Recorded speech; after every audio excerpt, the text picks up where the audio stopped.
Hello students, welcome to विद्या मंदिर classes. My self Gunjan, your chemistry tutor. और आज हम जो डिस्कस करने वाले हैं that is very important chapter and that is atomic structure. बहुत ही इंपॉर्टेंट है। जेई के रिस्पेक्ट में अगर हम देखें, इसकी वेटेज है, बहुत अच्छी वेटेज है। तो हमें अच्छे से इस चैप्टर को डिस्कस करना है और ये चीज़ें देखनी है कि कहाँ से वेटेज ज़्यादा बनती है, कहाँ से ज़्यादा इंपॉर्टेंट क्वेश्चंस आने के चांसेस हैं, कौन सा टॉपिक ये है कि जो हमें ज़्यादा अच्छे से डिस्कस करना है। ठीक है, तो उस तरीके से पूरा चैप्टर आज हम बहुत अच्छे से रिवाइज करने वाले हैं। ठीक है, तो शुरू करते हैं। सबसे पहले स्ट्रक्चर ऑफ एटम, कैसे कैसे पहुंचे हम यहाँ तक। एटम जो है वो एक बहुत ही छोटी सी चीज़ है, तो वहां तक पहुंचना एक बहुत बड़ा टास्क है। ऐसे ही डिस्कवरी नहीं हो गई कि ठीक है बस बैठे हैं और एटम डिस्कवर हो गया। तो बहुत सारी थ्योरीज आई, लास्ट में कहीं जाकर हमें एटम मिला है और एटम के अंदर की चीजें पता चली है कि एटम है क्या। ठीक है, तो देखो पहले बेसिक थ्योरीज जो हमारे पास आई उनको हम डिस्कस करते हैं कि किस तरीके से एटम के बारे में अलग अलग लोगों ने अलग अलग राय दी है। ठीक है, तो first of all there is one Maharshi Kanad, one person महर्षि कन्नड़। तो उन्होंने क्या बोला, स्मॉलेस्ट पार्टिकल इज परमाणु। ठीक है, उन्होंने क्या बोला, महर्षि जी ने, स्मॉलेस्ट पार्टिकल इज परमाणु। ठीक है, मान ली उनकी बात। देन डेमोक्राइटस थ्योरी, डेमोक्राइटस थ्योरी ये कहती है कि matter is composed of tiny discrete particles, जो कि क्या है, एटम है, विच आर एटम। ठीक है, नेक्स्ट एरिस्टोटल थ्योरी, ये नेक्स्ट क्या है, एरिस्टोटल थ्योरी। उन्होंने कहा कि matter is composed of 4 essence. ठीक है, earth, water, air and fire. तो ये हम देख सकते हैं यहाँ पर। देन डेल्टन, डेल्टन थ्योरी क्या कहती है कि स्मॉलेस्ट पार्टिकल क्या है, एटम। डेल्टन की थ्योरी ने यही कहा है कि जो एटम है वो सबसे स्मॉलेस्ट पार्टिकल है।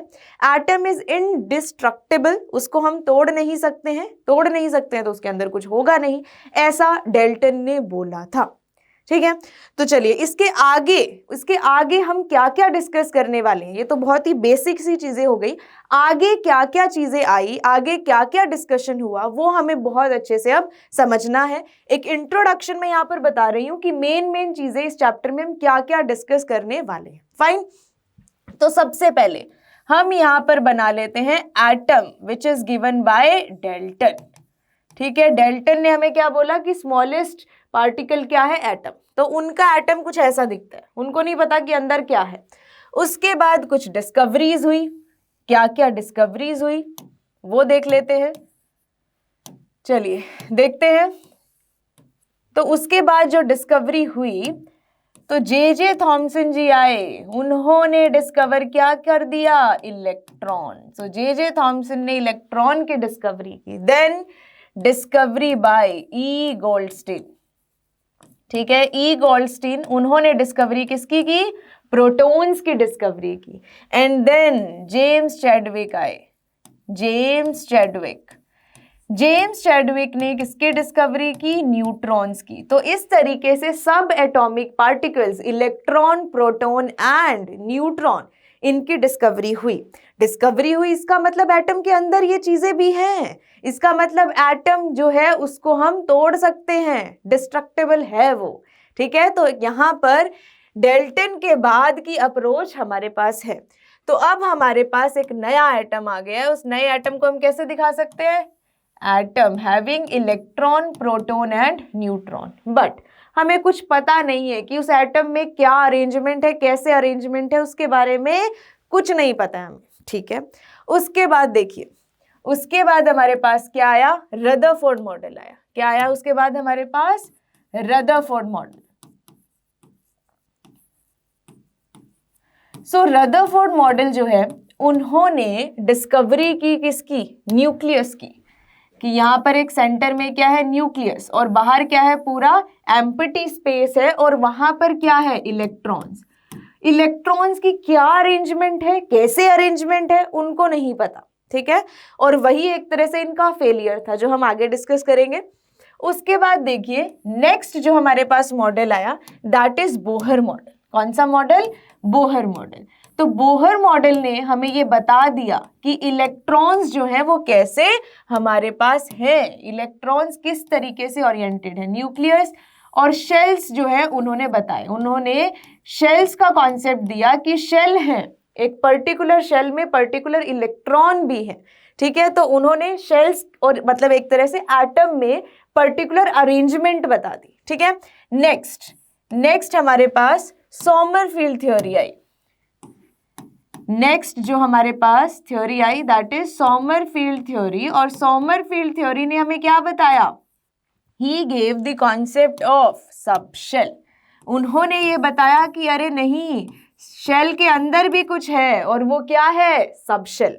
सबशेल के बाद हमारे पास क्वांटम थ्योरी से, क्वांटम थ्योरी, वहां से हमें पता चला क्या? चलो इसको सीक्वेंस को नहीं बिगाड़ते हैं, इसको भी हम येलो से लिखते हैं।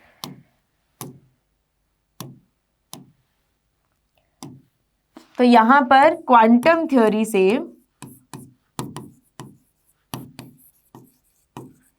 लास्ट में हमारे पास किसका कॉन्सेप्ट आया? बताइए, ऑर्बिटल्स, ठीक है। तो ये सारी चीजें हम डिस्कस करने वाले हैं। This is the complete introduction, ठीक है। सबसे पहले इलेक्ट्रॉन, प्रोटॉन, न्यूट्रॉन की discovery, then Rutherford model. Rutherford model से हमारे पास क्या है? न्यूक्लियस, ठीक है। न्यूक्लियस के बाद इलेक्ट्रॉन, न्यूक्लियस एंड इलेक्ट्रॉन की अरेंजमेंट जो वो नहीं बता पाए, उनके अकॉर्डिंग इलेक्ट्रॉन की अरेंजमेंट क्या है? बाहर वो इस तरीके से एम्प्टी स्पेस में है। बोहर मॉडल ने बताया अरे नहीं, इलेक्ट्रॉन कहाँ है? शेल्स के अंदर है। सोमरफील्ड ने कहा नहीं, शेल के अंदर भी there is one more thing, particular exact address पर जाएंगे हम इलेक्ट्रॉन के, और वो क्या है? सबशेल। और सबशेल के बाद क्वांटम थ्योरी ने कहा अरे नहीं, उसके अंदर भी एक चीज है, वो क्या है? ऑर्बिटल, ठीक है। तो ये सबशेल, ऑर्बिटल, ये एक साथ हम क्वांटम थ्योरी में साथ में डिस्कस करते हैं। क्वांटम नंबर्स में ये सारी चीजें हम डिटेल में डिस्कस करते हैं। चलिए नेक्स्ट, फिर अब हम डिस्कस करते हैं वेरियस मॉडल्स। इनसे पहले थोड़ा सा मैं आपको बता देती हूँ कि इलेक्ट्रॉन के लिए कैथोड रे एक्सपेरिमेंट, प्रोटॉन के लिए एनोड रे एक्सपेरिमेंट हुआ। बाद में फिर ये देखा गया कि इलेक्ट्रॉन का मास तो नेग्लिजिबल है। इलेक्ट्रॉन का मास क्या है? नेग्लिजिबल। जो हमारे पास मास है वो किसका है? प्रोटॉन का है। और अगर प्रोटॉन का मास है तो हाइड्रोजन का मास क्या हो गया? 1 AMU। इसका मतलब क्या है? उसके पास एक प्रोटॉन है। और अगर ऐसा है तो हीलियम का मास कितना आना चाहिए था? 2 AMU, क्योंकि उसके पास कितने प्रोटॉन्स है? 2। लेकिन ऐसा हुआ कि मोर देन डबल, रफली जो है मास कितना था? More than double. तो यहाँ पर एक और चीज आई कि इसका मतलब कुछ और प्रेजेंट है। कुछ और प्रेजेंट क्या है? न्यूट्रॉन। बट वो डिस्कवर लेट हुआ। क्यों डिस्कवर हुआ लेट? क्योंकि वो चार्जलेस है, तो इलेक्ट्रिक एंड मैग्नेटिक फील्ड में कहीं पर भी वो डिटेक्ट नहीं हो पाया। तो ये कुछ हल्की फुल्की सी थ्योरी है जो आपको बस थोड़ा अपने दिमाग में रखनी है। उसके बाद हम स्टार्ट करते हैं वेरियस मॉडल्स। तो फर्स्ट ऑफ ऑल हमारे पास जो मॉडल आया that is J Thomson model, ठीक है। अब हमारे पास जो मॉडल आया that is J Thomson model. और उन्होंने क्या कहा कि जो एटम है वो कैसा दिखता है? एटम जो है वो एक तरह से वाटरमेलन या प्लम पुडिंग, उससे उन्होंने कंपेयर किया, वाटरमेलन या प्लम पुडिंग मॉडल। तो उन्होंने ये बोला कि जैसे वाटरमेलन है वैसे ही यहाँ पर भी क्या है?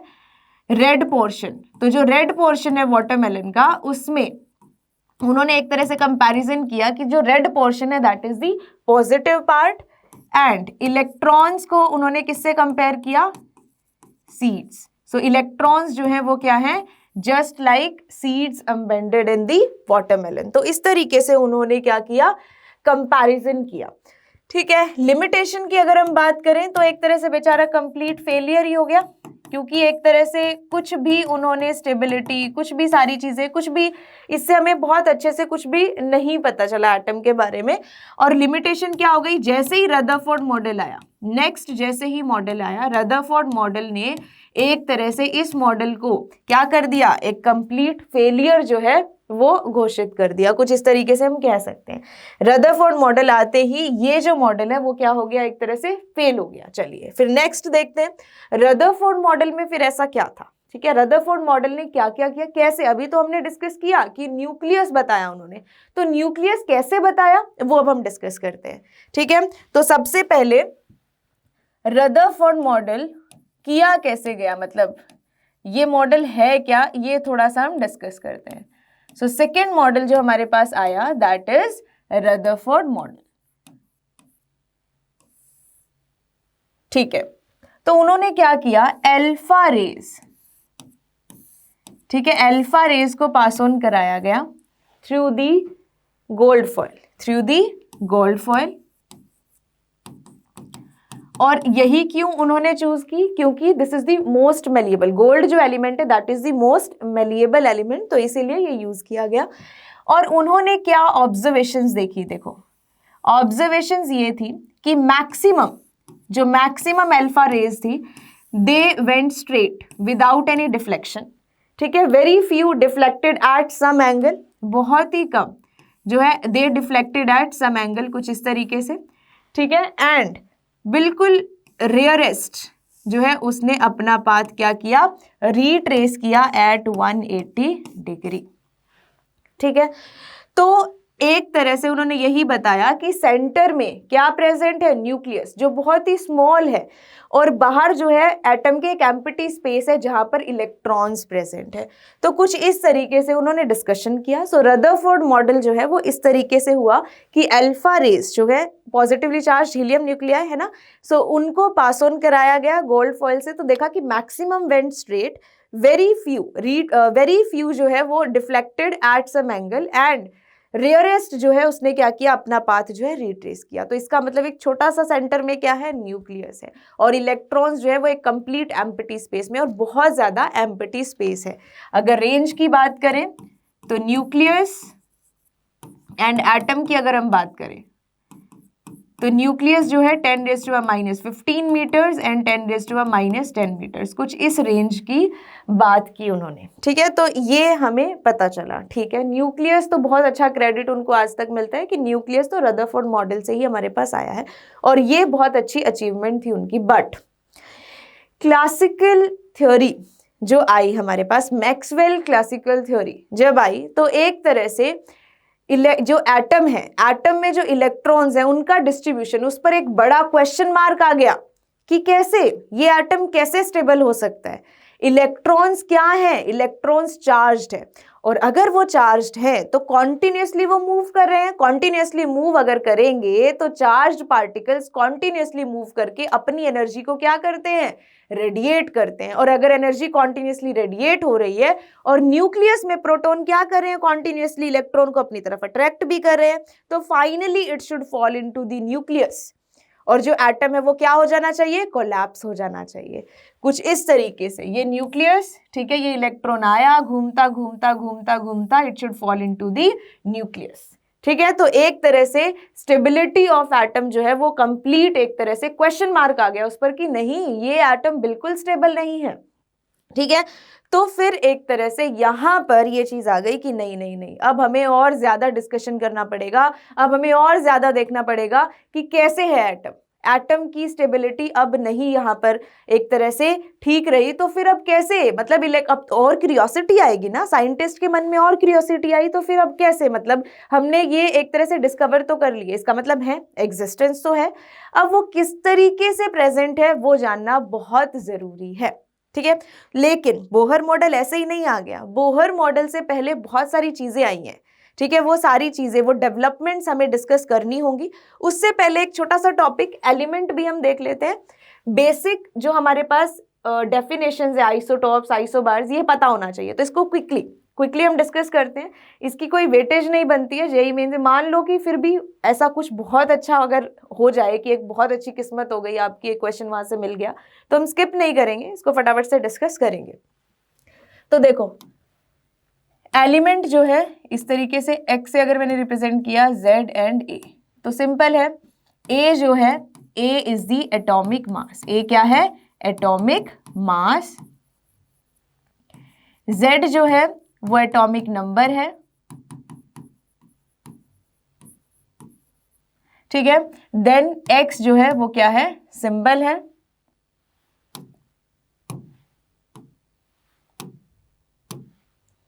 x हमारा क्या है, सिंबल, ठीक है। यहां पर हम कुछ डेफिनेशंस डिस्कस कर लेते हैं। सबसे पहले आइसोटॉप्स, आइसोटॉप्स क्या है, having the same atomic number, ठीक है। तो सेम एटॉमिक नंबर में आप एग्जाम्पल तो डिस्कस कर ही सकते हो, हाइड्रोजन के जैसे हमें आइसोटॉप्स पता ही है। Then next one is isobars. ठीक है, पता ही है, आई होप पता है, अदरवाइज मैं बता देती हूँ। जैसे कि हाइड्रोजन के लिए प्रोटियम, ड्यूटेरियम एंड ट्रीटियम, तो 1 1 1 2 एंड 1 3।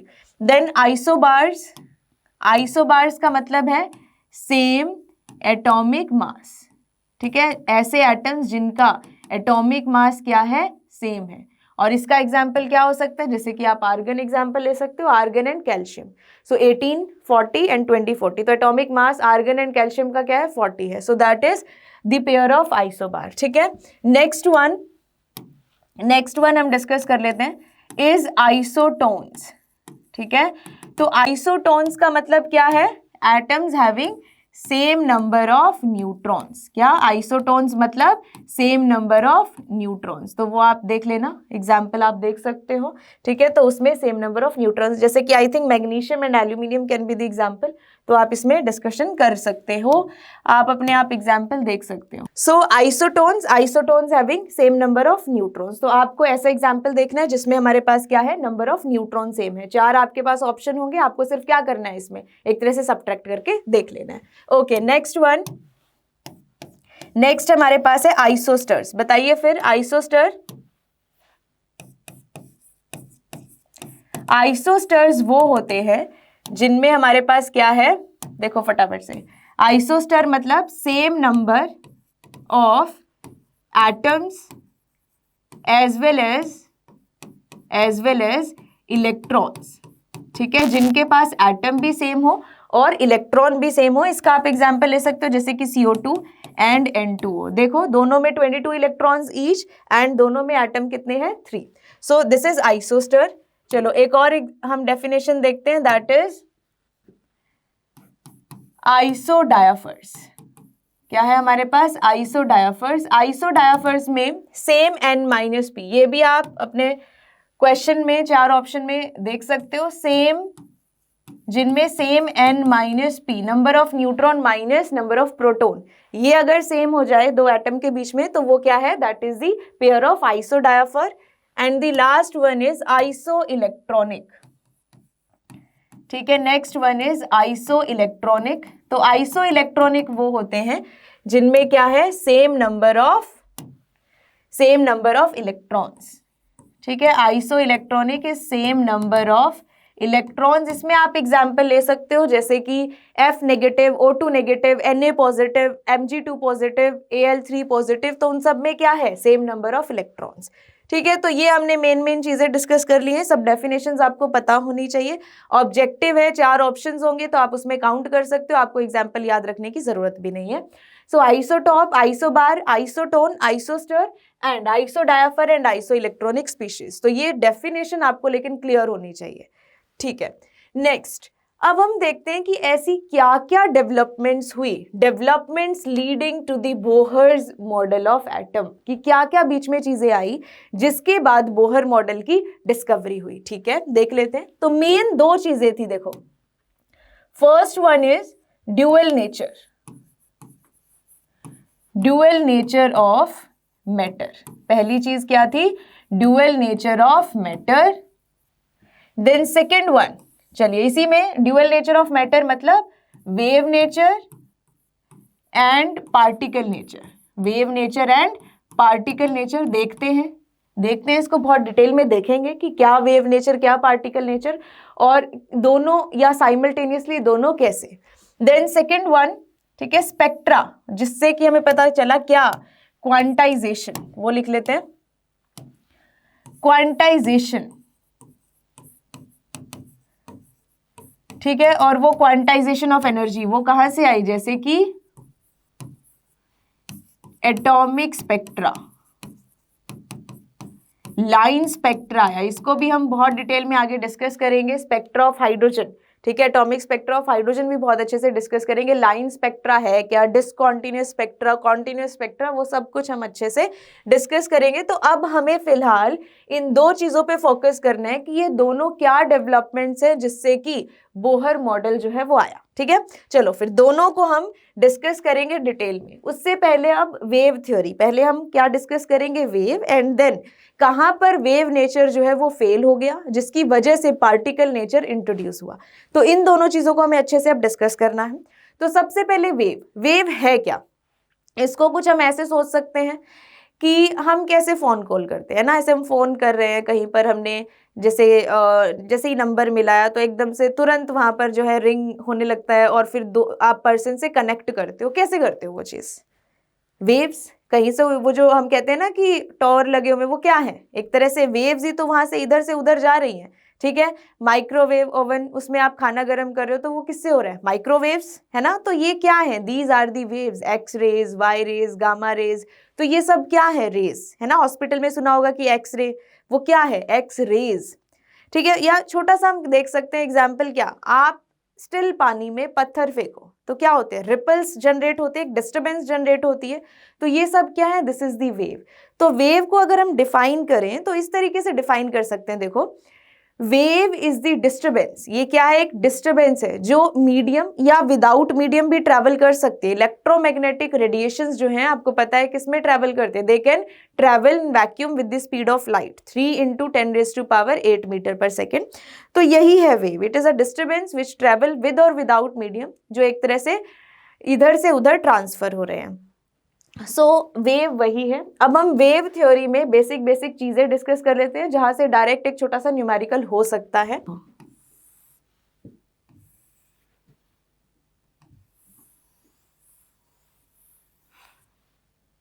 चलो ठीक है, इतनी अच्छी ड्राइंग है नहीं मेरी, पर आप आइडिया ले सकते हो। तो ये हमारे पास वेव आ गई है। तो वेव में क्या क्या चीजें होती हैं?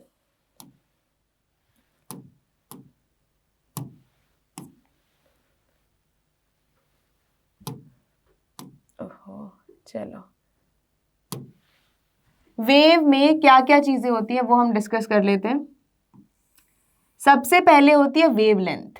वेवलेंथ मतलब सबसे पहले हमारे पास क्या है? वेवलेंथ। तो वेवलेंथ क्या है? देखो, wavelength is the distance between, ये देखो, ये जो यहां पर हम जो कह रहे हैं ना कि ये एक इस तरीके से अपहिल है, इसको हम बोलते हैं क्रस्ट, और इधर ये डाउन में हम बोलते हैं ट्रफ। ठीक है, क्रस्ट एंड ट्रफ। तो इसमें जो है ये जो डिस्टेंस है, देखो, the distance between two consecutive crust या फिर ट्रफ, दोनों के तरीके से हम देख सकते हैं। तो इसको हम बोलते हैं, दिस इज दी वेवलेंथ। इसको हम क्या बोलते हैं? वेवलेंथ। और वेवलेंथ को हम लैम्डा से डिनोट करते हैं। ठीक है, सो वेवलेंथ जो है वो किससे डिनोट होती है? Lambda, the distance between the to consecutive crust या फिर ट्रफ। ठीक है, सेकेंड पॉइंट, सेकेंड हम देख लेते हैं इस फ्रीक्वेंसी।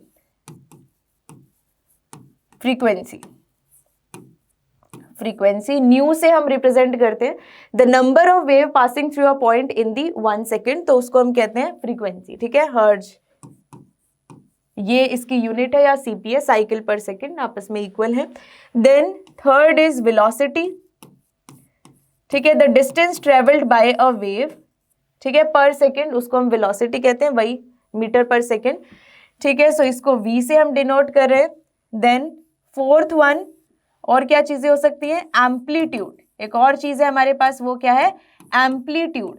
तो एम्पलीट्यूड जो है वो है सिंपल दी हाइट, या तो हाइट ऑफ क्रस्ट या फिर ये जो डेप्थ है ऑफ ट्रफ, इसको हम क्या कहते हैं? This is the amplitude. तो वो जितनी ज्यादा होगी उतना क्या है? More is the brightness. Intensity या ब्राइटनेस को रिप्रेजेंट करता है ये, ब्राइटनेस और इंटेंसिटी। क्लियर है ये पॉइंट? ठीक है, और एक यहाँ पर रिलेशन भी है, u is equal to c by lambda. ठीक है, frequency is equal to c by lambda होता है। सी आपको पता ही है क्या? Speed of light 3 × 10⁸ metre per second, जो अभी हम डिस्कस कर रहे थे। So frequency is equal to c by lambda. तो ये हमारा फॉर्मूला है। बाकी ये मेन चीजें हमने सारी डिस्कस कर ली है।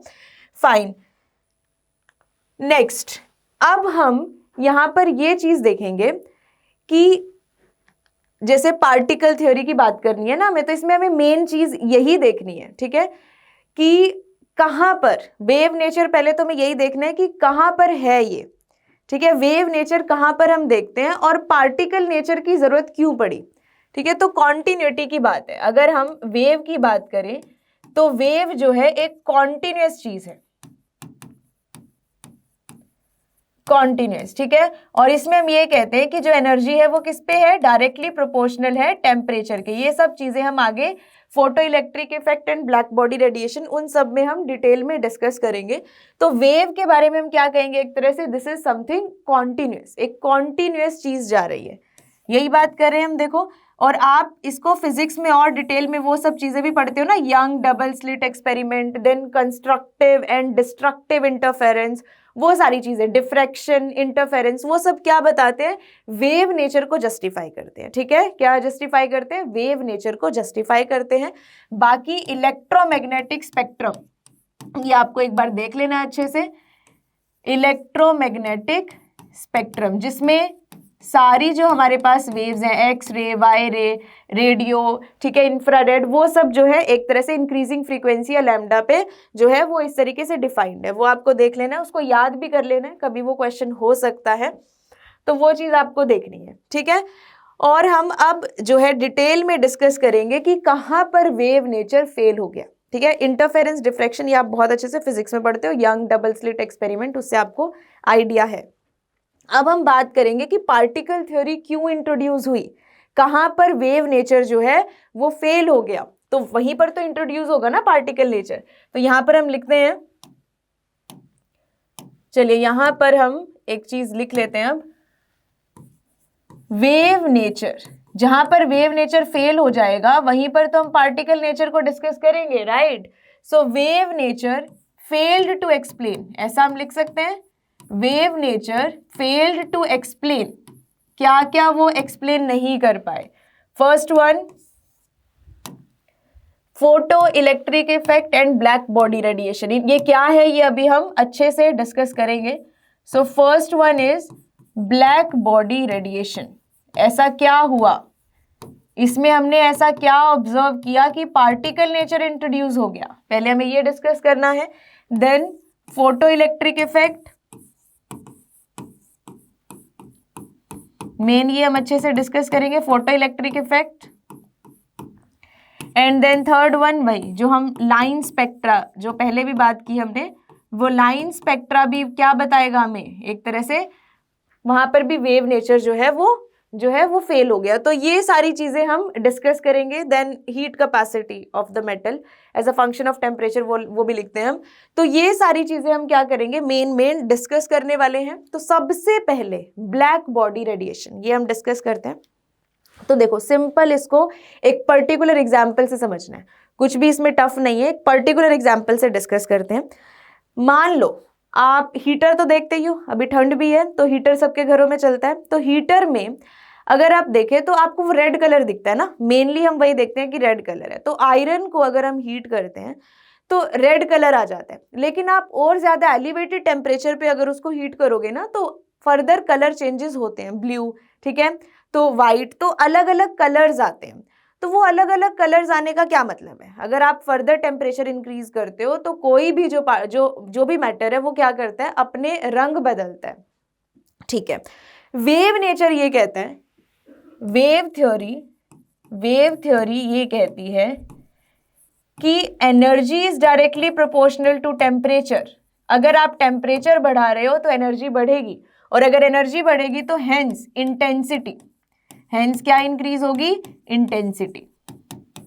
बट ठीक है, अगर ऐसा है, वेव नेचर क्या कह रहा है कि energy is directly proportional to temperature, temperature बढ़ा रहे हो तो एनर्जी डेफिनेटली बढ़ेगी, लेकिन उससे क्या होनी चाहिए, इंटेंसिटी या ब्राइटनेस इंक्रीज होनी चाहिए, कलर चेंज नहीं होना चाहिए।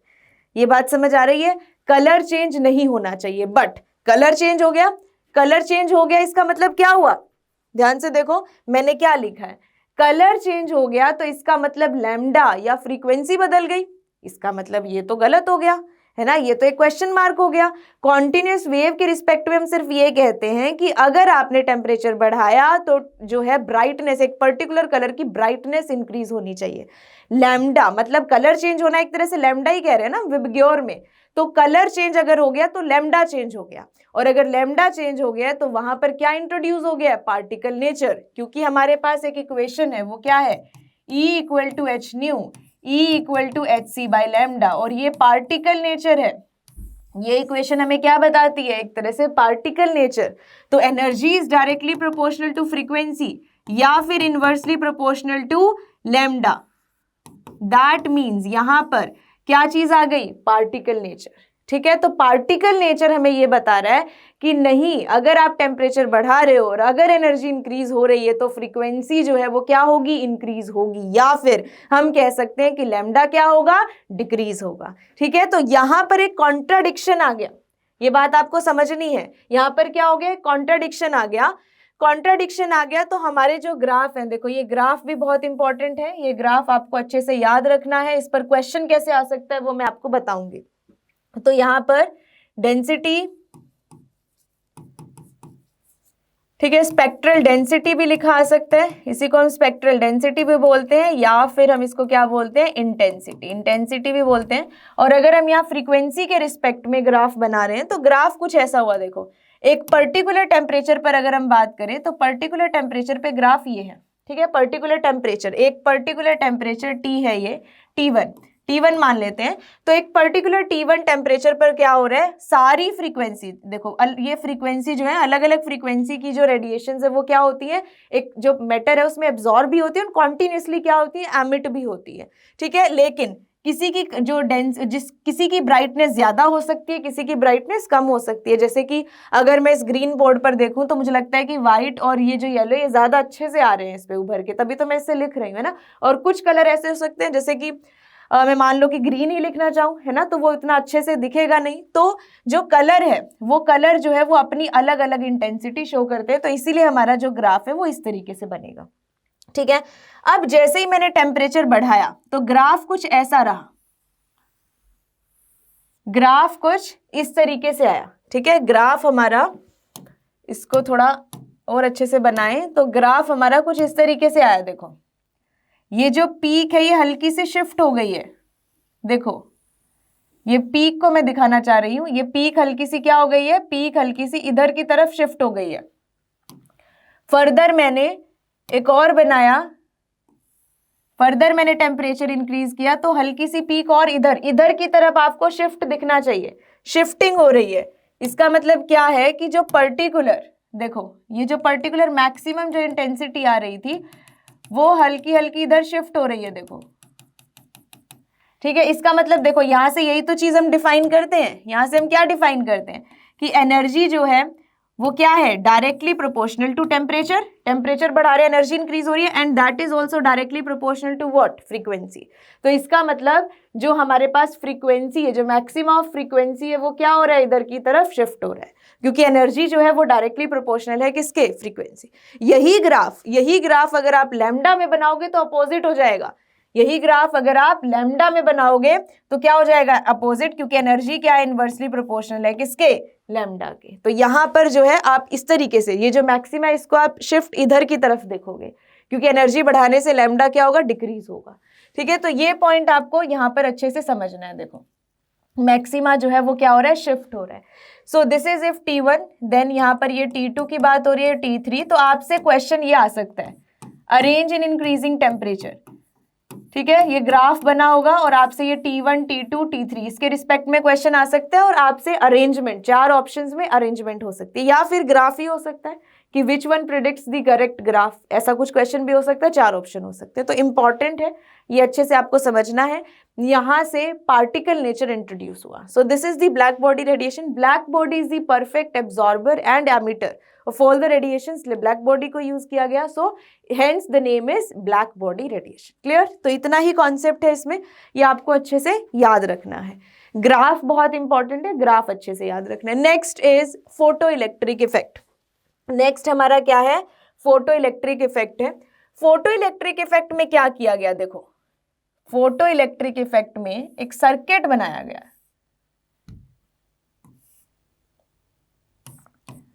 देखो मैं कुछ एक सर्किट से समझा रही हूं आपको।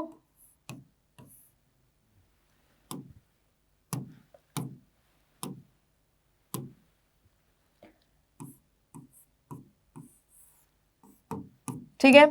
यहाँ पर ये हमने कोई जो मेटल लिया है, ये है मान लो, यही हम यूज करते हैं जनरली। क्यों यूज करते हैं वो भी हम डिस्कस करेंगे। Potassium, rubidium and caesium electropositive है, ठीक है। अल्कली मेटल से इलेक्ट्रॉन इजीली निकल सकता है, इसलिए इन्हीं मेटल से ये जो है एक्सपेरिमेंट बहुत अच्छे से हुआ, तो हम यही मेटल यूज करते हैं।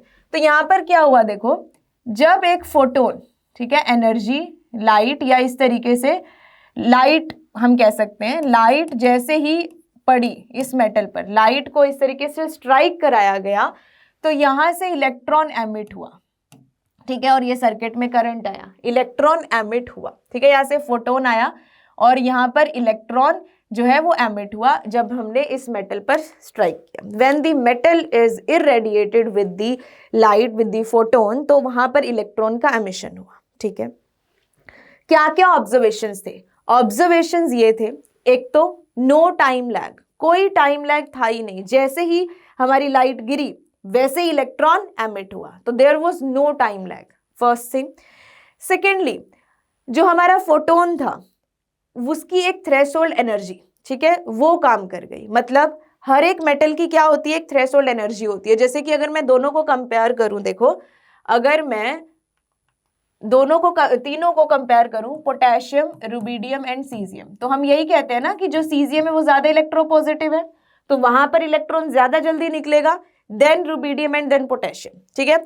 तो इसका मतलब हर एक एटम, हर एक एलिमेंट की क्या एक थ्रेशोल्ड एनर्जी है, ठीक है। सबकी सेम नहीं हो सकती ना, जितनी एनर्जी आप सीजियम को दे रहे हो, जितनी आसानी से इलेक्ट्रॉन सीजियम से निकल रहा है, इतनी आसानी से पोटेशियम से नहीं निकलेगा, ठीक है, क्योंकि वही जो आप पीरियोडिसिटी में पढ़ते हो, न्यूक्लियर चार्ज कितने ज्यादा कॉन्ट्रैक्शन है, कितना ज्यादा न्यूक्लियर चार्ज है, कितने ज्यादा प्रोटॉन इलेक्ट्रॉन से बाउंडेड है, तो वो सारे फैक्टर्स आते हैं। तो ये आपको पता है ना, सीजियम मोस्ट इलेक्ट्रोपॉजिटिव, तो मतलब इलेक्ट्रॉन बहुत जल्दी निकलेगा।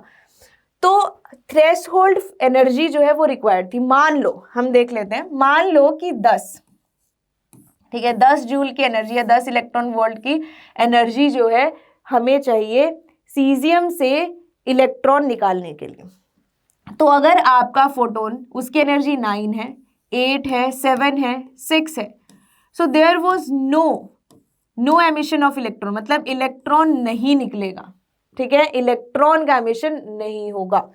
10 पे ही, जब आप 10 का फोटोन, ठीक है, 10 एनर्जी का फोटोन ही दोगे तभी इलेक्ट्रॉन निकलेगा, ठीक है। अब आपका क्वेश्चन हो सकता है कि 10 से ज्यादा तो फिर क्या, हाँ ठीक है, 11 दोगे तो भी ठीक है, 12, 13, 14, आगे आप कितना भी दोगे तो emission of electron will be there. But अब आपका क्वेश्चन हो सकता है कि वो जो एक्स्ट्रा एनर्जी आ रही है वो क्या कर रही है, वो काइनेटिक एनर्जी इंक्रीज कर रही है, ठीक है, वो क्या कर रही है, काइनेटिक एनर्जी इंक्रीज कर रही है, किसकी, इलेक्ट्रॉन की। तो यहां से हमारी एक इक्वेशन बनती है, देखो कि टोटल एनर्जी आप कितनी भी दो उसको टोटल एनर्जी, वो सिर्फ आपकी कितनी एनर्जी यूज करेगा, ई नॉट, सिर्फ और सिर्फ ई नॉट मतलब थ्रेशोल्ड एनर्जी, प्लस में एक्स्ट्रा क्या बढ़ जाएगी उसकी, काइनेटिक एनर्जी। जो भी आप एक्स्ट्रा एनर्जी दोगे that will increase its kinetic energy. तो देखो बिल्कुल सिंपल सी इक्वेशन और हमारे पास है, और इसी से क्वेश्चंस बनते हैं। आपको क्वेश्चन में एक वैल्यू नहीं दी जाएगी, बाकी वैल्यूज दे रखी होंगी और आपको कैलकुलेट कर देना है। क्लियर है?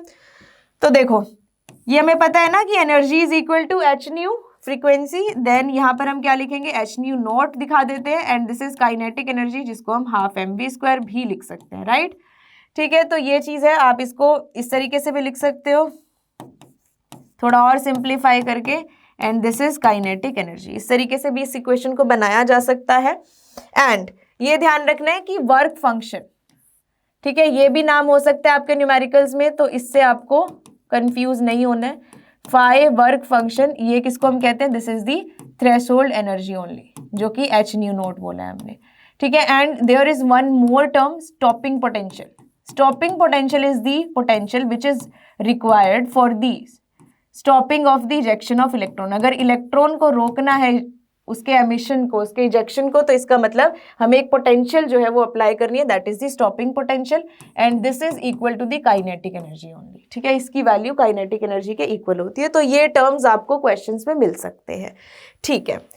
एक क्वेश्चन देख लेते हैं, एक स्टेटमेंट का एक क्वेश्चन है, कि अगर मैंने थ्रेशोल्ड मतलब अगर हमने टोटल एनर्जी को डबल किया, क्या काइनेटिक एनर्जी डबल हो जाएगी? ठीक है, एक क्वेश्चन है ये कि अगर मैंने टोटल एनर्जी को डबल किया, जैसे कि E, इसको हम एग्जाम्पल से समझते हैं कि अगर मैंने टोटल एनर्जी को डबल किया तो क्या हमारी काइनेटिक एनर्जी डबल होगी? तो इसमें हम कुछ एग्जाम्पल ले लेते हैं। मान लो कि 10 ही चाहिए उसको, तो अगर मैंने 9 किया तो देयर विल बी, ठीक है, उसको तो 10 चाहिए ना। मान लो कि E नोट जो है, जो रिक्वायर्ड है for the emission of electron is 10, तो 9 पे there will be no emission.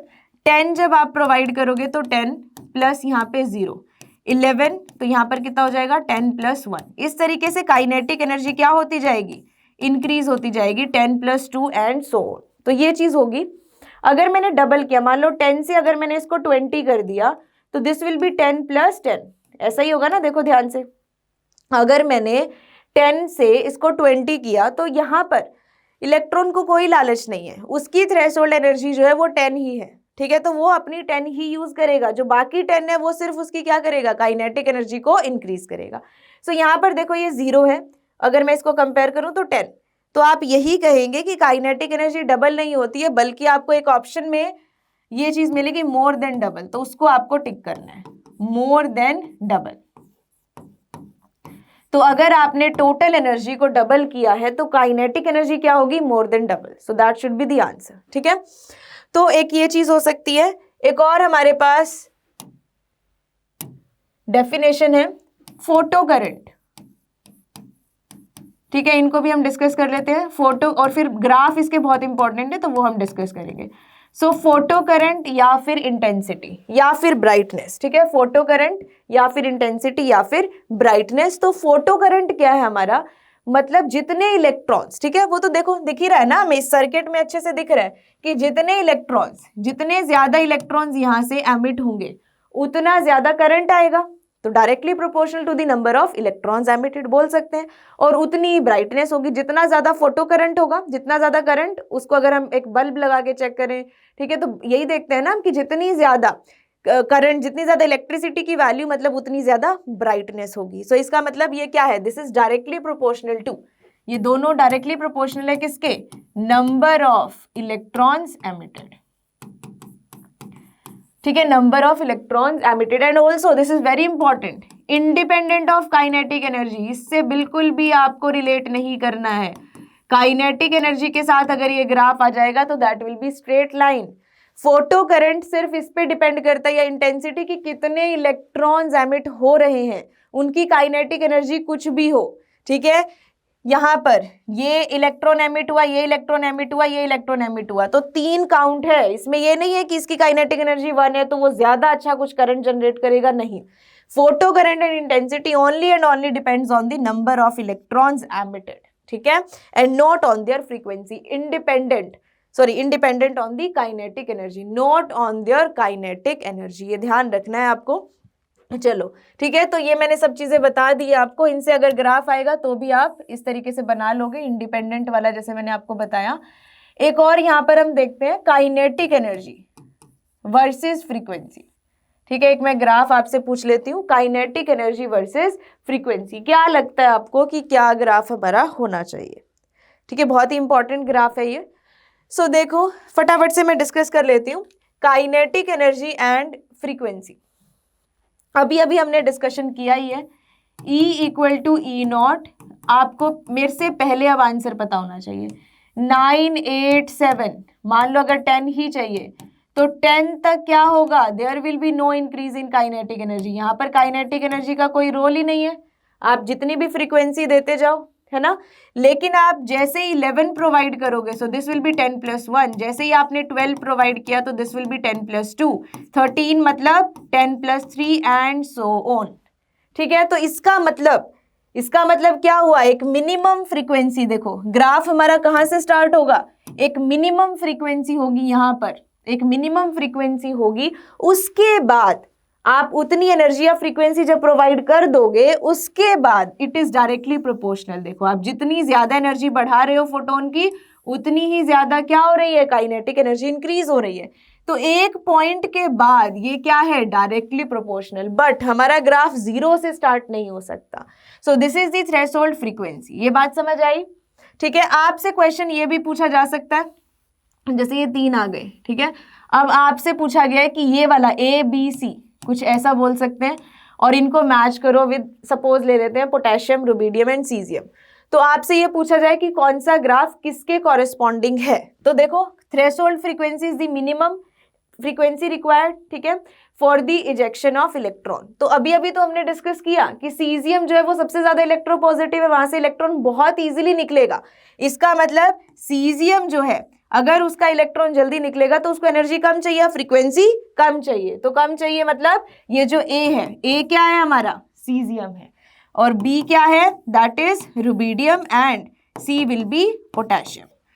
तो इस तरीके से क्वेश्चन आ सकता है, बहुत ही बेसिक क्वेश्चन है। और फोटो करंट अगर डायरेक्टली प्रोपोर्शनल है तो वो सारे ग्राफ अब आपको क्लियर होने चाहिए, बिल्कुल स्ट्रेट लाइन, ठीक है, डायरेक्टली प्रोपोर्शनल। फोटो करंट, जैसे ये मैं आपको यहां पर बता देती हूँ, ऐसा कुछ अगर ग्राफ है फोटो करंट या इंटेंसिटी का, सो फोटो करंट एंड यहां पर नंबर ऑफ इलेक्ट्रॉन्स, देखो यहाँ पे photo current and number of electron, तो डायरेक्टली प्रोपोर्शनल का ग्राफ होगा। So photo current and number of electrons के रिस्पेक्ट में अगर हम देखें तो क्या है, डायरेक्टली प्रोपोर्शनल। काइनेटिक एनर्जी के साथ क्या होगा, इंडिपेंडेंट ग्राफ आएगा। क्लियर? ओके, सो ये हमारे पास मेन चीजें हैं, ये सारी मैंने आपको बता दी है। ग्राफ भी बहुत ज्यादा इसमें इंपॉर्टेंट है।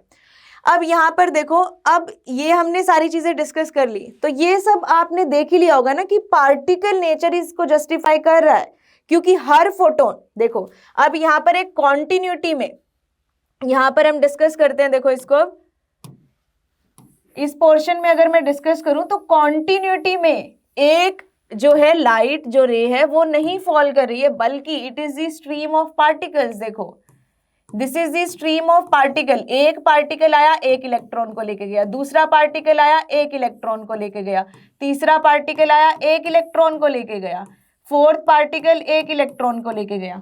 So it's a stream of particle and not a continuous wave. अगर वो कॉन्टिन्यूअस वेव होती तो 5, मान लो कि 5 एनर्जी है, ठीक है, और दूसरा एक तरह से कॉन्टिन्यूटी में है ना, तो सेकेंड में 5 एनर्जी है, तो टोटल का सम 10, और 10 से इलेक्ट्रॉन का इजेक्शन हो जाना चाहिए था।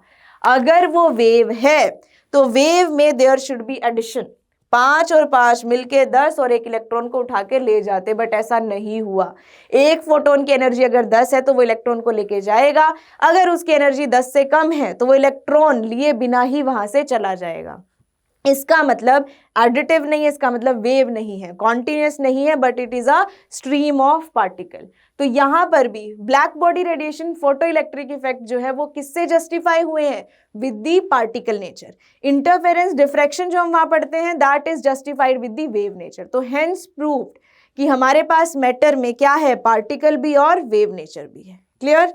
ठीक है, तो ये हमने अच्छे से डिस्कशन कर लिया है। Now evidence for the quantized electronic energy level, वही जो हम रेनबो देखते हैं। देखो, जो हम रेनबो देखते हैं वो क्या होता है, कॉन्टिन्यूअस स्पेक्ट्रा होता है, continuous spectra. Continuous spectra is VIBGYOR. वो क्या है, प्रॉपर हमारे पास क्या है, विबग्योर। लेकिन जब हमने एटॉमिक स्पेक्ट्रा देखा, जो एटॉमिक स्पेक्ट्रा आया, that was a discontinuous one. क्या था वो, डिसकॉन्टिन्यूअस। डिसकॉन्टिन्यूअस स्पेक्ट्रा, या फिर उसी को हम क्या कह सकते हैं, that is also line spectra. तो यहां से हमारे पास क्या आया, एविडेंस आया फॉर दी क्वांटाइज, जिसका मतलब इलेक्ट्रॉन एक पर्टिकुलर एनर्जी के बाद ही क्या कर रहा है, पर्टिकुलर लेवल पर जा रहा है।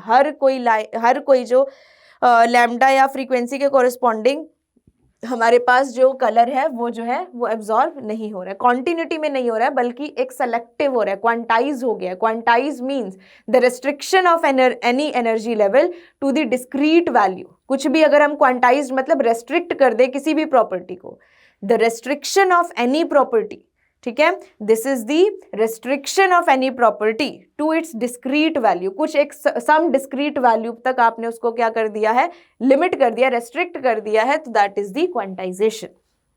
ठीक है, तो यहाँ पर हम इसको डायरेक्ट देखते हैं। जैसे ही मान लो एक ऑब्जेक्ट रखा गया यहाँ पर, तो यहाँ से एक व्हाइट लाइट पास ऑन की गई। देखो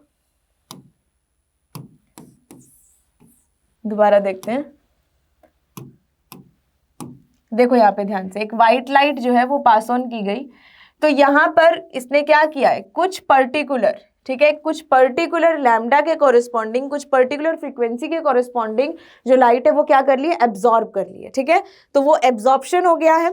और उसके अलावा बाकी जो है जब प्रिज्म से पास ऑन की गई तो वो जो है वो बाकी वहां से क्या हो गई है, हमारे पास विजिबल है। एक विबग्योर जो बनना चाहिए था उसमें से देखो, उसमें से क्या हो गया है, पर्टिकुलर जो हमारे पास लैम्डा या फ्रीक्वेंसी के कॉरेस्पॉन्डिंग जो पर्टिकुलर, ठीक है, कलर है वो क्या हो गया, एब्जॉर्ब हो गया। और वो हमारा जो एक स्पेक्ट्रम है वो कॉन्टिन्यूस ना होके बीच में क्या आ गई है, ब्लैक लाइंस आ गई हैं। देखो ध्यान से देखो, बीच में क्या आ गई हैं, they are black lines. Black lines का मतलब क्या है कि वो जो है मिसिंग पोर्शन है। वो मिसिंग पोर्शन का मतलब क्या है कि वो एब्जॉर्ब हो गया है वहां पर। ये बात समझ आई? So this is the absorption spectrum, क्योंकि पर्टिकुलर जो है जो कलर है वो क्या हो गया, पर्टिकुलर एनर्जी के कॉरेस्पॉन्डिंग जो कलर है वो क्या हो गया, एब्जॉर्ब हो गया। और बाकी हम यहाँ पर देख सकते हैं। सो this is the line spectra. ये क्या है, line spectra, dark lines, black lines on the coloured background, वैसा कुछ हम देख सकते हैं इसको। नेक्स्ट वन, अब जैसे ही वो जो इलेक्ट्रॉन्स है वो एक्साइट हुए, फर्दर डी एक्साइट भी तो होंगे, एमिशन होगा। वो एनर्जी जो एब्जॉर्ब हुई है वो क्या होगी, वो एमिट भी तो होगी। अब जैसे ही वो एब्जॉर्ब लाइट जो है वो एमिट हुई तो वही कलर, देखो अब दोबारा से जब हम देखेंगे तो सिर्फ वही कलर जो पहले मिसिंग थे, अब हमें सिर्फ वही कलर तो दिखेंगे। एब्जॉर्प्शन के बाद एमिशन, तो एमिशन तो उन्हीं पर्टिकुलर का होगा ना जो एब्जॉर्ब हो चुके हैं। तो अब हमें सिर्फ वही जो है वही लाइंस दिख रही हैं। इसका मतलब coloured lines on the dark background. तो this is the emission spectrum. तो यहाँ पर हम देखो एक चीज भी तो बोल सकते हैं कि जो हमारा कॉन्टिन्यूअस स्पेक्ट्रा है, देखो ध्यान से, जो हमारा कॉन्टिन्यूअस स्पेक्ट्रा है वो एक्चुअली क्या है, that is the sum of emission plus absorption. ठीक है, एमिशन प्लस एब्जॉर्प्शन स्पेक्ट्रा, ठीक है, उन दोनों का सम जो है वो क्या बताता है हमें, कॉन्टिन्यूअस स्पेक्ट्रा। ठीक है, फटाफट से हाइड्रोजन के रिस्पेक्ट में भी देखते हैं। ऐसे ही हाइड्रोजन के लिए देखा गया, H2 के साथ जब बहुत ज्यादा high electric current pass on कराया गया डिस्चार्ज ट्यूब, तो H2 जो है किसमें चला जाएगा, H2 will break into 2H, और H का जो इलेक्ट्रॉन है फिर वो क्या हो गया, दैट गेट्स एक्साइट होके फिर क्या हुआ, वो डी एक्साइट हुआ। डी एक्साइट होके उसने क्या किया, एमिशन। ठीक है, एमिशन ऑफ एनर्जी। और उसी को हमने एक तरह से यहां पर जो है समझा है। तो यहां पर देखो आप, ये देखते हैं अब हम, तो कैसा एमिशन मिला हमें, कैसा एमिशन मिला वो हमें देखना है। तो ये जो फर्स्ट है, देखो ध्यान से, ये जो फर्स्ट है n=1 मतलब this is the ground state. n=1 मतलब ground state, then this is the second shell, third shell, fourth shell, fifth, sixth and up to infinite हम बात करें अगर, तो ये है। तो अब इसमें क्या हुआ है, देखो सबसे पहले इलेक्ट्रॉन जो है, इलेक्ट्रॉन अगर फर्स्ट कहीं पर भी किसी भी शेल से अगर वो फर्स्ट में आ रहा है, ठीक है, तो ये जो है वो स्टडी किया गया and this was Lyman series. ठीक है, यहाँ लिखा भी है। तो फर्स्ट में अगर वो आ गए तो वो क्या है, लाइमन सीरीज। देन अगर वो सेकंड में आ गए हैं तो बाल्मर सीरीज उसको बोलते हैं, दैट इज विजिबल। ठीक है, पास्चन, ठीक है, ब्रैकेट, पफंड, हैम्फ्री, वो सब हैं फिर। तो आपको यही अच्छे से याद रखना है कि अगर n=1 है so that is the Lyman series, then अगर 2 है तो बाल्मर सीरीज, और ये विजिबल पोर्शन में आता है। तो ये कलर हमने यहाँ पर इस तरीके से दिखाए हैं। ठीक है, अब देखो अगर हमें किसी में भी अल्फा बीटा, इसके रिस्पेक्ट में भी दिखाते हैं हम, जैसे ये फर्स्ट है, this is known as alpha, then beta and then gamma. दूसरा क्वेश्चन इस तरीके से भी आ सकता है कि मैक्सिमम एनर्जी, ठीक है, मैक्सिमम एनर्जी के रिस्पेक्ट में मान लो कि उसने पूछ लिया कि मैक्सिमम एनर्जी का ट्रांजिशन बताइए आप लाइमन के लिए, तो हम हमेशा क्या कहेंगे, इनफाइनाइट से फर्स्ट तक अगर वो आ रहा है, कहाँ पे, इनफाइनाइट से फर्स्ट तक अगर, सॉरी इनफाइनाइट से फर्स्ट पे अगर फॉल कर रहा है तो that means that is the maximum energy. और मिनिमम में अगर हम बात करें तो मिनिमम एनर्जी का मतलब क्या हुआ, मिनिमम एनर्जी मतलब ये, 2 से 1 तक। तो ये तो बता ही सकते हैं ना, क्वेश्चन डायरेक्टली ये भी हो सकता है। तो 2 से अगर वो 1 तक आ जाए। दूसरा, मैक्सिमम एनर्जी को ही वो क्वेश्चन में किस तरीके से पूछ सकता है, मिनिमम, मैक्सिमम एनर्जी को ही मिनिमम लैम्डा भी तो बोल सकते हैं। तो ये सब आपको अच्छे से समझना है। इसमें एक और क्वेश्चन आता है, ये फॉर्मूला भी आप याद रखना, number of spectral lines. Question में ये हो सकता है कि मान लो कि इलेक्ट्रॉन फॉल किया फ्रॉम दिस टू दिस, है ना, 6 to 1, तो कितनी नंबर ऑफ लाइंस आ सकती है, टोटल कितनी पॉसिबल लाइंस है। तो उसका ये फॉर्मूला होता है n2 - n1 + 1, ठीक है, and then n2 - n1 divided by 2। तो कुछ नहीं है, आपको n2 और n1 की वैल्यू तो क्वेश्चन में दी जाएगी, आपको बस इसमें पुट करना है और आंसर निकाल लेना है, ठीक है। चलो नेक्स्ट, अब फाइनली हम कहाँ पहुंच गए हैं, फाइनली हम पहुंच गए हैं बोहर्स मॉडल में। तो बोहर्स मॉडल में सिंपल सी बात है, सेंटर में न्यूक्लियस है, बाहर जो है इलेक्ट्रॉन है, ये हम बहुत अच्छे से अब डिस्कशन कर ही चुके हैं। इलेक्ट्रॉन्स पर्टिकुलर, स्टार्टिंग में भी मैंने बात की थी, पर्टिकुलर इलेक्ट्रॉन्स में है, 2n² के अकॉर्डिंग इलेक्ट्रॉन का डिस्ट्रीब्यूशन होता है। इलेक्ट्रॉन हर एक शेल में क्या होती है, एक पर्टिकुलर अपनी एनर्जी होती है, हर एक शेल की एक अपनी पर्टिकुलर फिक्स्ड एनर्जी होती है। यहाँ से इलेक्ट्रॉन एनर्जी गेन करके यहाँ जाएगा और यहाँ से वापस आ रहा है तो एमिशन होगा। अगर ये E2 है, ये E1 है, तो यहाँ पे डेल्टा E निकाल सकते हैं हम, जो कि क्या होता है E2 - E1, ठीक है। इस तरीके से इलेक्ट्रॉन जा सकता है। दूसरा, क्वांटाइज्ड पोस्टुलेट MVR = NH/2π, जो एंगुलर मोमेंटम है, एंगुलर मोमेंटम MVR = NH/2π, ये भी बहुत ज़्यादा इंपॉर्टेंट है। ये फॉर्मूला आपको याद रखना है। बाकी आपको एनर्जी के, रेडियस, वेलोसिटी, वो सारे फॉर्मूले याद रखने हैं। जैसे कि ये फॉर्मूला है -13.6 Z²/n², ठीक है, यहाँ पर इलेक्ट्रॉन वोल्ट पर एटम। ऐसे ही हमारा रेडियस का फॉर्मूला है, ऐसे ही वेलोसिटी, तो वो सारे फॉर्मूले आपको याद रखने हैं। डेल्टा E, तो उन पे बिल्कुल डायरेक्ट क्वेश्चन आता है, आपको सारी वैल्यूज बस पुट करनी है और एक चीज आपको निकालनी है। तो ये सारे फॉर्मूले आपको दिमाग में रखने हैं। बोहर के सारे फॉर्मूले बहुत इंपॉर्टेंट है और स्कोरिंग भी हो सकता है बहुत ज्यादा, क्योंकि आपको क्या करना है, बस वैल्यूज ही तो पुट करनी है और थोड़ी सी प्रैक्टिस करनी है कैलकुलेशन की, ठीक है। और जेई वाले हो, मैथ्स वाले हो, तो मैथ्स तो आपका स्ट्रांग है ही।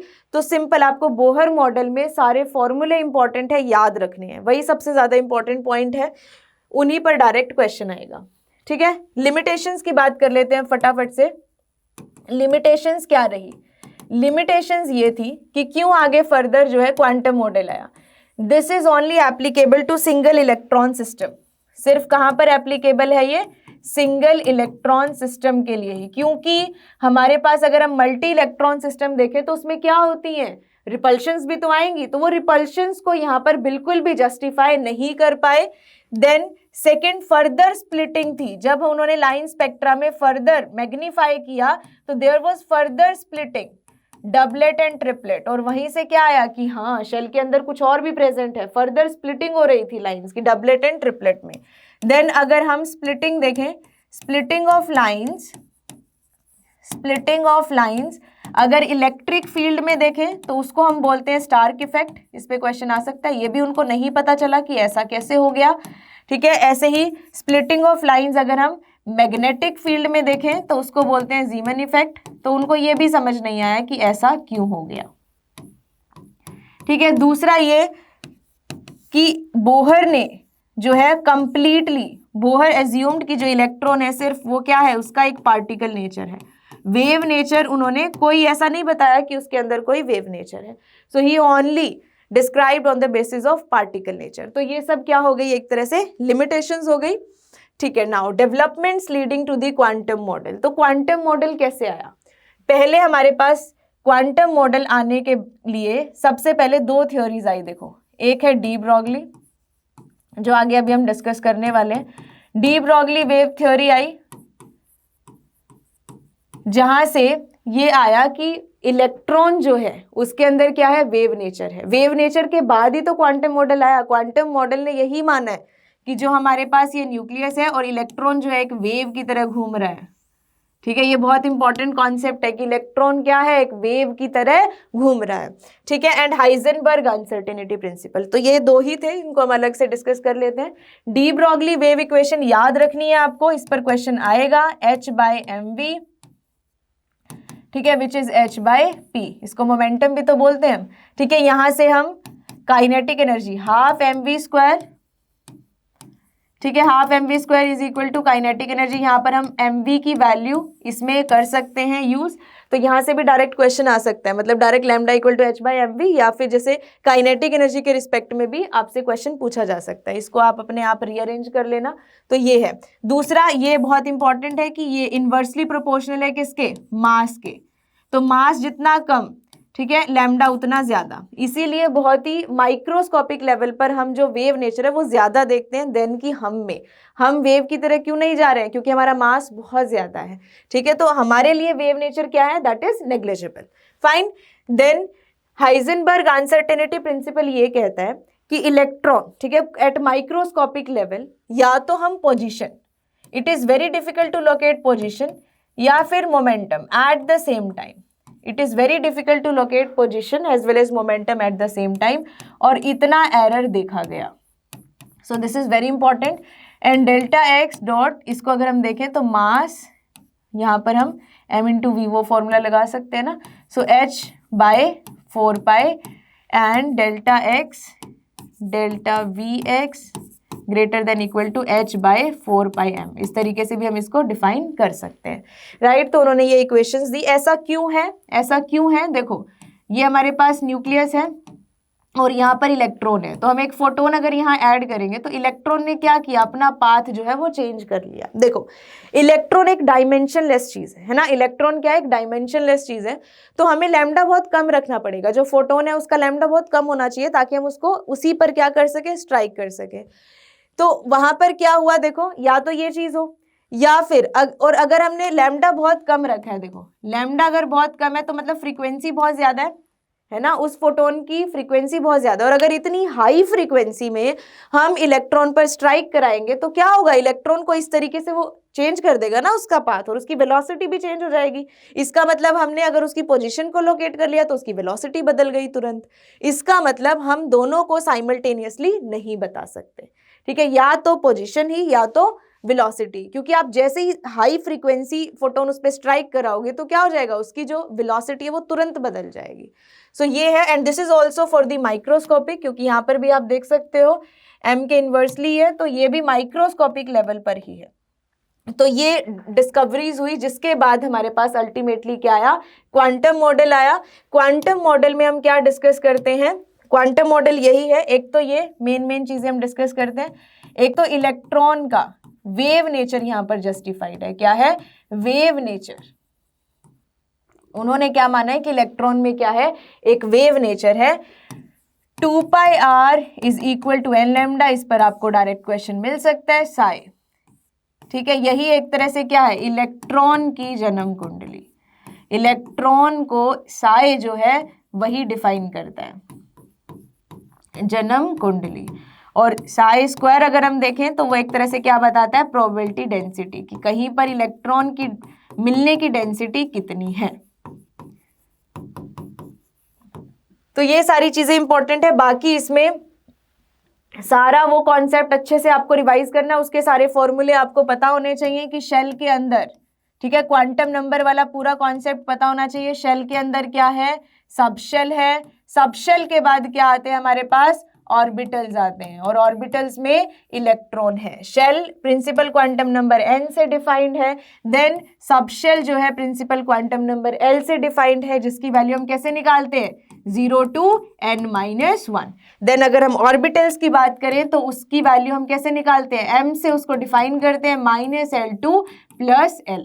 हुंस रूल, ऑफ बोर्स प्रिंसिपल, वो सारी चीजें आपको अच्छे से डिटेल में डिस्कस करनी है। इलेक्ट्रॉनिक कॉन्फ़िगरेशन आपको पता होनी चाहिए, 1s 2s 2p, then 3s 3p 4s 3d, ठीक है, ये बहुत ही इंपॉर्टेंट कॉन्सेप्ट है। 3p के बाद इलेक्ट्रॉन 4s में आता है, ये चीज आपको बिल्कुल ध्यान रखनी है, then 3d।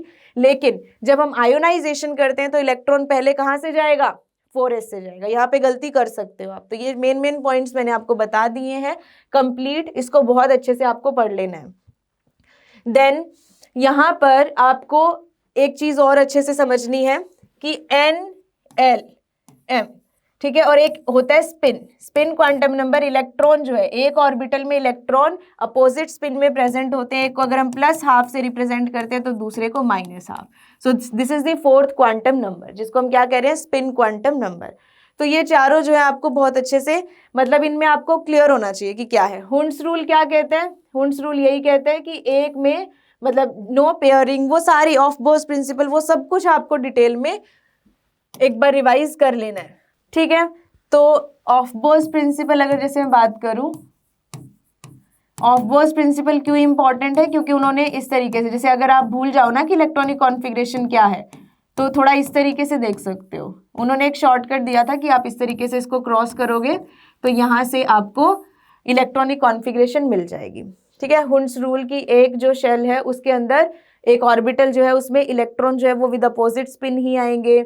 No pairing will start until and unless each orbital of a particular subshell will get 1 electron each। तो वो छोटी छोटी जो सारी डेफिनेशंस है ना वो आपको दिमाग में रहनी चाहिए। फाइन, ठीक है। तो अब हम ग्राफ डिस्कस कर लेते हैं। लास्ट पॉइंट जो है वो क्वांटम मॉडल में ग्राफ है। ग्राफ बहुत अच्छे से क्लियर होने चाहिए। ग्राफ आपको ये सारे अपने याद रखने हैं। सारे के रिस्पेक्ट में जो ग्राफ है बहुत ज़्यादा इंपॉर्टेंट है, ठीक है। ये डिस्टेंस के रिस्पेक्ट में, जैसे अगर मैं आपसे दो ग्राफ इंपॉर्टेंट यहाँ पे डिस्कस कर लेती हूँ, 1s, एक 2s भी देख लेते हैं, ठीक है, और एक 2p भी देख लेंगे। तो देखो अगर हम यहाँ पर इलेक्ट्रॉन की प्रोबेबिलिटी डेंसिटी देखें तो कुछ इस तरीके से डिफाइन करते हैं। ये सेंटर में हमारे पास क्या है? न्यूक्लियस। न्यूक्लियस के आसपास इधर हम ये कहते हैं कि देयर इज इलेक्ट्रॉन, यहाँ पर एक पर्टिकुलर वॉल्यूम में इलेक्ट्रॉन मिल सकता है, ठीक है। तो एक पर्टिकुलर वॉल्यूम हो गया है वो कि वहां पर इलेक्ट्रॉन मिल सकता है। तो मतलब यहाँ पर ग्राफ कुछ इस तरीके से बनाएंगे कि यहाँ पर इलेक्ट्रॉन मैक्सिमम हमें मिल सकता है, फिर उस धीरे धीरे उसकी इलेक्ट्रॉन की मिलने की टेंडेंसी क्या हो जाएगी, जो है प्रोबेबिलिटी वो क्या हो जाएगी, कम हो जाएगी। सो this is the graph for the 1s, ठीक है। दिस इज फॉर 1s, ठीक है। अगर 2s की बात करें अब इसमें, तो 2s में हम ग्राफ जो है वो प्रॉपर कंप्लीट को अज्यूम करके मानते हैं। तो अगर मैं ग्राफ 2s के रिस्पेक्ट में बात करूं तो कुछ इस तरीके से हो जाएगा। देखो ये इतना पोर्शन हमने बोला, फिर यहाँ पे ये इलेक्ट्रॉन की डेंसिटी है, फिर बीच में जैसे ही हम 1s से 2s में जा रहे हैं तो देयर इज अ गैप, मतलब अब इलेक्ट्रॉन जो है वो यहाँ मिलेगा। इलेक्ट्रॉन कहाँ मिलेगा? कुछ इस पर्टिकुलर वॉल्यूम में मिलेगा। तो बीच में जो ये गैप रह गया ना, इसको हम बोलते हैं नोड। इसको हम क्या बोलते हैं? यहाँ पर इसको बोलते हैं नोड। नोड का मतलब है कि यहाँ पर इलेक्ट्रॉन मिलने की टेंडेंसी क्या है? 0। तो हमारा जो 2s का ग्राफ है वो ये आएगा। देखो the graph for 2s will be this way, कि यहाँ से आए हम पहले 1s वाला पूरा कि इलेक्ट्रॉन, फिर यहाँ पे एक नोड आएगा, फिर यहाँ पे इलेक्ट्रॉन डेंसिटी मिल सकती है, ठीक है। तो यहाँ पर ये जो एक पॉइंट आ गया है इसी को हम क्या बोलते हैं? This is known as node, ठीक है। और प्लस माइनस, क्योंकि वेव है तो वेव की तरह हमारा ग्राफ बनेगा, फेज चेंज करता रहेगा electron, plus and minus. 3s में अगर हम देखेंगे तो 3s में एक और नोड आ जाएगी, तो ये इस तरीके से ऐसे ग्राफ हमारा बनता चला जाएगा, ठीक है। तो 2s में 1 नोड।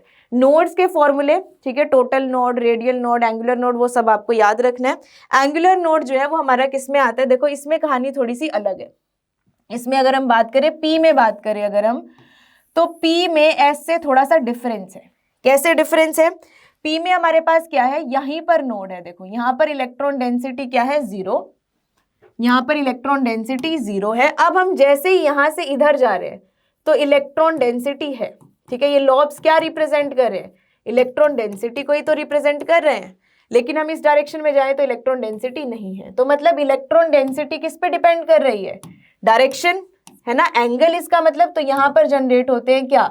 हमारे पास एंगुलर नोड, ठीक है। रेडियल एंड एंगुलर नोड दोनों है फिर इसमें। तो यहाँ पर इलेक्ट्रॉन डेंसिटी है, फिर यहाँ पर इलेक्ट्रॉन डेंसिटी नहीं है। तो यहाँ पर अगर हम ग्राफ बनाएं, साई आर का ग्राफ अगर हम बनाए विद रिस्पेक्ट टू आर, तो यहाँ पर जो है पी के लिए हमारा ग्राफ यहाँ से स्टार्ट होता है। देखो पी में हमारा ग्राफ यहाँ से स्टार्ट होता है। क्लियर? इलेक्ट्रॉन डेंसिटी फिर नहीं है और फिर यहाँ पर इलेक्ट्रॉन डेंसिटी मैक्सिमा यहाँ है। So this is 2p। लेकिन अगर हम 3p में बात करें तो फिर नोड आ जाएगा। फिर हमारा ग्राफ कुछ इस तरीके से, यहाँ पे एक नोड, फिर हमारा ग्राफ यहाँ से बनेगा, ठीक है। फिर हमारा ग्राफ ये ऐसे यहाँ से जाके यहाँ पे एक नोड, फिर यहाँ से यहाँ ग्राफ बनेगा। क्लियर है? यहाँ पे चलो मैं बना देती हूँ। 3p के लिए अगर हम बात करें तो ग्राफ हमारा कैसे बनेगा? ये इधर, फिर यहाँ पे नोड, फिर यहाँ से ये प्लस माइनस फेज। 4p में फिर ऊपर, क्योंकि अगर हम 3p की बात करें तो बीच में फिर से नोड और फिर यहाँ पे इलेक्ट्रॉन डेंसिटी बनेगी ना, बीच में एक गैप आ गया नोड और फिर इलेक्ट्रॉन डेंसिटी आएगी, ठीक है। तो और स्क्वायर में अगर हम यही ग्राफ स्क्वायर में करें तो बस क्या हो जाएगा, सेम ग्राफ रहेगा, सेम शेप रहेगी, बस नेगेटिव जो है किस में आ जाएगा, पॉजिटिव में आ जाएगा, क्योंकि स्क्वायर हो गया, स्क्वायर मतलब जो नेगेटिव फेज है that will be in the upper side, positive में ही उसको दिखाएंगे। तो ये है क्वांटम मॉडल। क्वांटम मॉडल में क्वांटम नंबर बहुत अच्छे से आपको करने हैं, ये ग्राफ बहुत ज्यादा इंपॉर्टेंट है, नोड्स के फॉर्मूले, कई बार उससे डायरेक्ट क्वेश्चन आ जाता है, तो ये सारी चीजें आपको अच्छे से करनी है। जेईई मेन के रिस्पेक्ट में क्वांटम मॉडल बहुत ज्यादा इंपॉर्टेंट है, तो इसके PYQ क्वेश्चंस आपको करने हैं जो कि बिल्कुल डायरेक्ट ही होंगे। इस तरीके से ग्राफ का क्वेश्चन हो सकता है, या फिर कौन सा सेट जो है वो है, कौन सा सेट नहीं हो सकता, वो फॉर जैसे n = 1 है तो इसके लिए कौन कौन सी वैल्यू हो सकती है for the L M MS, तो वो वैसे क्वेश्चंस हो सकते हैं। तो उसके लिए मैंने आपको यहाँ पर देखो फॉर्मूले दे दिए, यहाँ पे यहाँ पे देखो, यहाँ पर मैंने आपको फॉर्मूले दे दिए n0 to n - 1 - L2 + L। तो सारी चीजें हमने एक तरह से शॉर्ट में डिस्कस कर ली है। स्ट्रक्चर ऑफ एटम में सारी चीजें मैंने कवर की हैं इसमें, स्ट्रक्चर ऑफ एटम में। तो आपको सारी चीजें बहुत अच्छे से रिवाइज करनी है, डिस्कस करना है, ये सारी थ्योरी अच्छे से पढ़ के मैक्सिमम क्वेश्चन प्रैक्टिस करनी है, ठीक है। So please do like, share and subscribe, और हमेशा कनेक्टेड रहना है ताकि आपको जो भी प्रॉब्लम आए वो फटाफट से वीडियो देख के शॉर्ट आउट हो जाए। Clear? Okay, so stay connected and thank you, so bye bye.